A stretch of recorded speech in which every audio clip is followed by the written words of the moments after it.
Right now, the U.S. Army's 7th Special Forces, known as the Green Berets, are in Mexico, training the Mexican Navy's Marine infantry in advanced tactics to combat violent cartels. It sounds good, but it's trickier than you think. Will the people we train even stay on our side, or will they flip and join the cartels? I know the 7th Special Forces group well from our Army. I used to be their congressman. The joint mission underway now follows President Trump's executive order to designate Mexican cartels as foreign terrorist organizations while threatening tariffs if Mexico doesn't take definitive action to curb the flow of drugs, guns, and illegals across the southern border. While sending Green Berets to train Mexican forces may look like a step in the right direction to deal with the cartels running amok, others are questioning the move. Investigations have revealed similar missions in the past actually trained Mexican troops that would defect and go on to lead and form cartels themselves. This was something I questioned General Van Herk on in 2022 when he was commander of the U.S. Northern Command. General Van Herk, what percentage of the people that DoD trains in Mexico end up working for the cartels or transnational criminal organizations? I don't have that info, and I'd defer that to Homeland Security. You're talking about DoD persons? DoD train. I know we do all these train and equip missions with Mexico. So when we train and equip Mexican Special Forces, elite Mexican forces, what percentage of them end up working against us and for the cartels? I'll have to take that for the record. I don't. Do you know if that's information that we track? I don't personally track that in DoD. But you know of cases where that's happened, right? I would suspect that some folks have gone on and done that. I don't have those numbers, Congressman. Yeah, I have a number of anecdotal, piece of information. I'll be submitting those for the record here, and so maybe as a question for the record, we could get that information.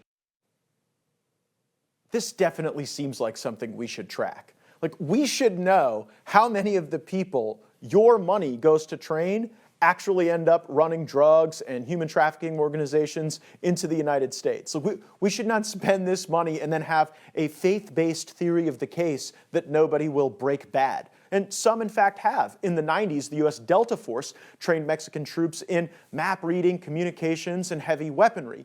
That training actually ended up leading to one of the foundings of the Zetas. The Zetas are known as one of the most violent and dangerous cartels in the entire Western Hemisphere. So think about that. Your tax money went to train Mexican military who simply changed teams from good to evil and formed a cartel. With the cartel's growing infiltration and influence on the corrupt Mexican government, is sending our elite forces to train cartel interns in the Mexican Navy really the right move?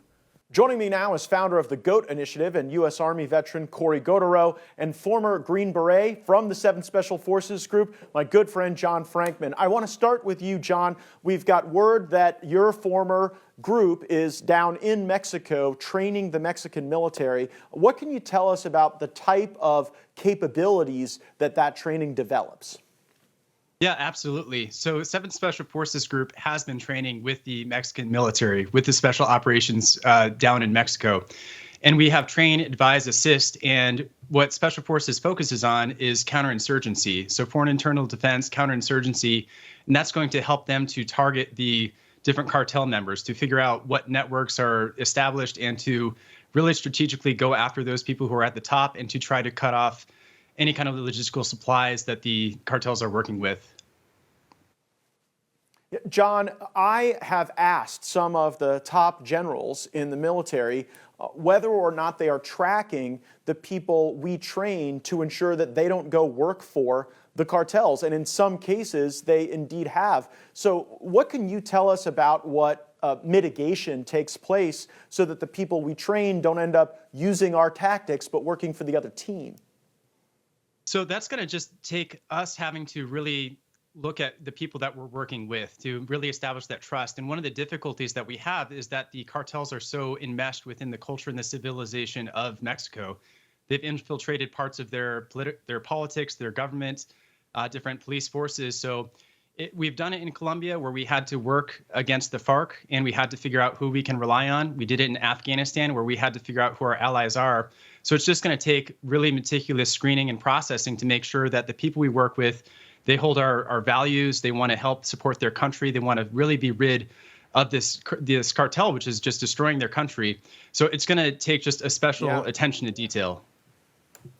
Let's hope we do better in Mexico than we did in Afghanistan and elsewhere. It was, in fact, the 7th Special Forces Group that suffered casualties because there wasn't sufficient screening, and some of the people that the 7th Group was training ended up opening fire on your friends, on my former constituents. Now, Cory, the internet went crazy with the report that you and I filed that we broadcast on the program last night. I think it got somewhere around 200,000 views. You are literally a cartel hunter. You bravely served in our military.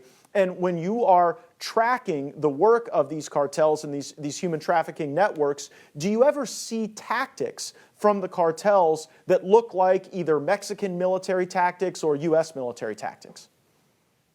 Yes, we do.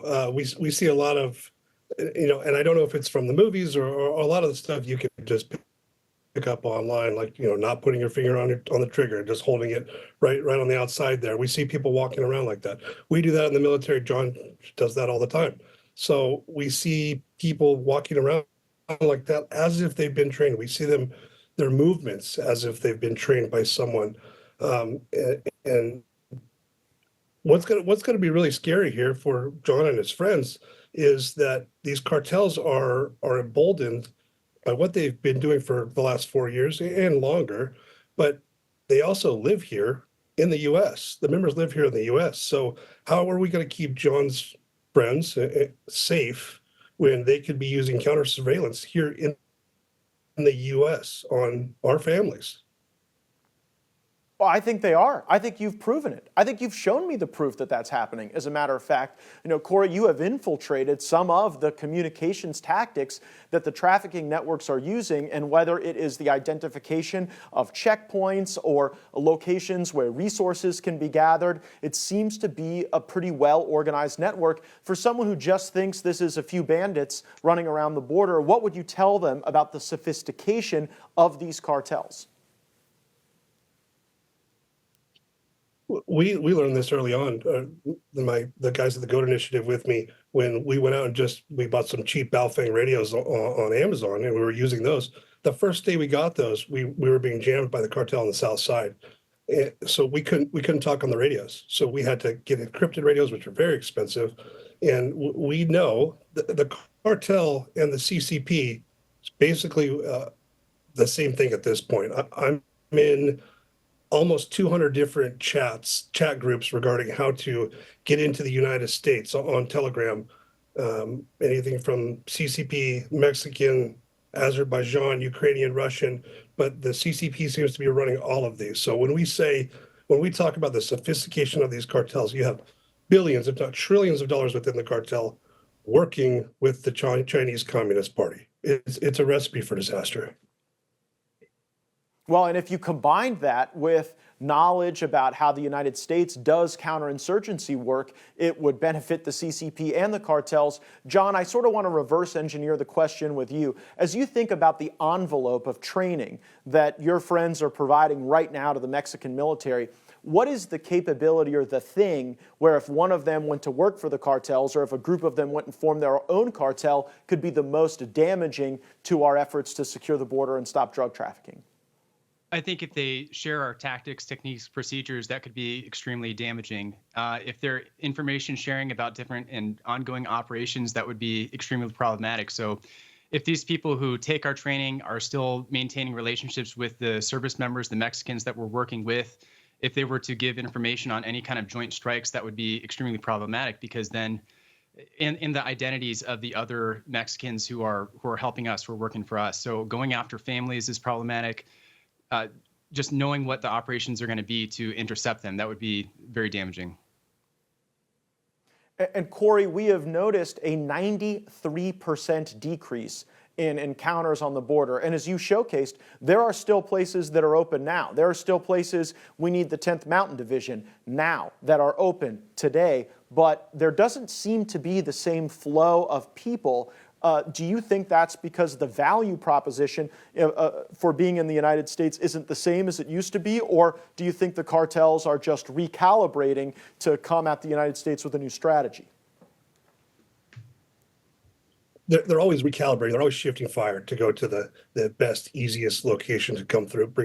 They're still bringing the drugs through. They're still bringing people through. It's never going to stop. We could try as hard as we possibly can and dump as much money into it as we can. It's still not going to stop until the need doesn't exist anymore. But we can massively slow it down.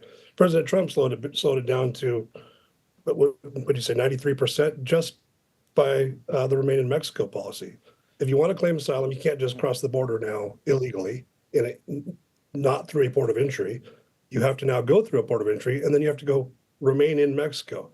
People coming from Ethiopia or Egypt or wherever don't want to remain in Mexico. So those people aren't going to come. We're going to go back to the regular illegal immigration that I grew up here with, which is usually Mexicans, Central Americans, South Americans, and we will be able to get control over that pretty quickly. We still have some big spots, excuse me, where there's no wall, and we need the double wall. So, as John knows, that time is everything. If we give these guys like John's team a little bit of time, they can solve lots of problems. No question about it. John Frankman, Cory Gautereux, thank you both for your service to our country, and I know we will all be praying for the safety of those Green Berets who are downrange right now. Take care. Thank you.